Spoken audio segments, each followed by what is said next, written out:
Your credit card number is not random. In fact, much like the zodiac cipher or a text your dad sent you using Siri, there is a secret meaning underlying this cryptic string of symbols. Is it important to be able to decipher your own credit card number? No, not really. But is it a cool party trick? Well, also probably no. Unless your party is just a bunch of nerds sitting in a room. And since that basically describes my viewer base, let's learn how to decipher credit card numbers. Here is a credit card. This number, usually called the primary account number, can actually be divided up into 3 distinct sections. The first 6 to 8 numbers of any card number aren't unique to you. They're used to denote basically the institution that issued the card. The first digit of this sequence can tell you the general industry your card belongs to. 1 and 2 for airlines, 3 for travel and entertainment industries, 4 and 5 for banking, 6 for banking or merchandising, 7 for the petroleum industry, 8 for healthcare and communications, 9 for national government purposes, 0 for the International Organization for Standardization itself, which runs the system.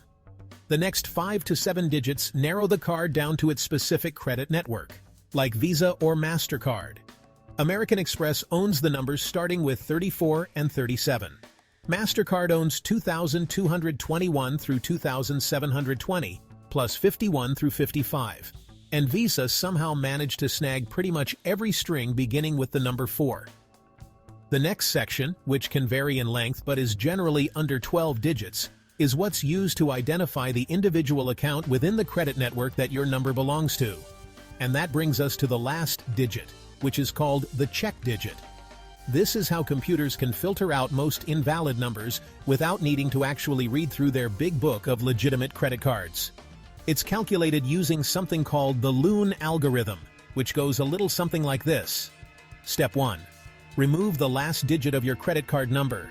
This is the check digit itself, so it's not part of the calculation. Step 2.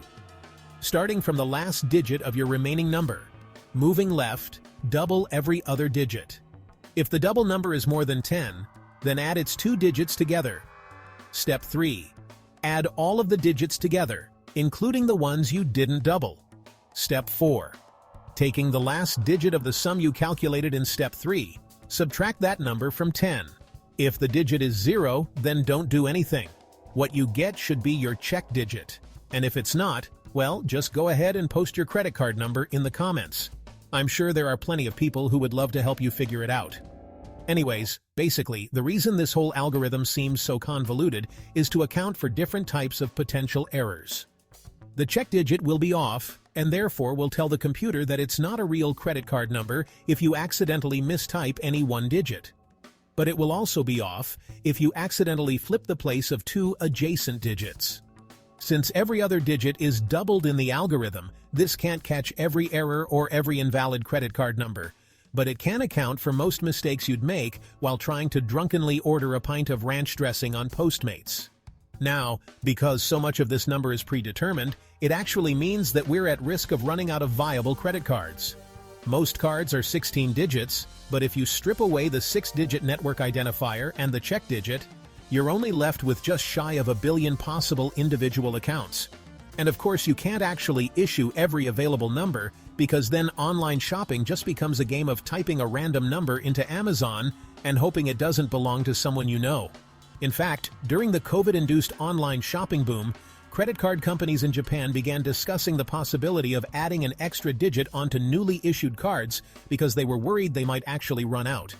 Fortunately, everyone got vaccinated and ended that pandemic forever, so we can just go back to exchanging germ-soaked cash instead of worrying about this silly credit card conundrum. Now, you work hard for your germ-soaked cash, and you wouldn't want to waste it, right? Well, guess what? You probably are. Till next time.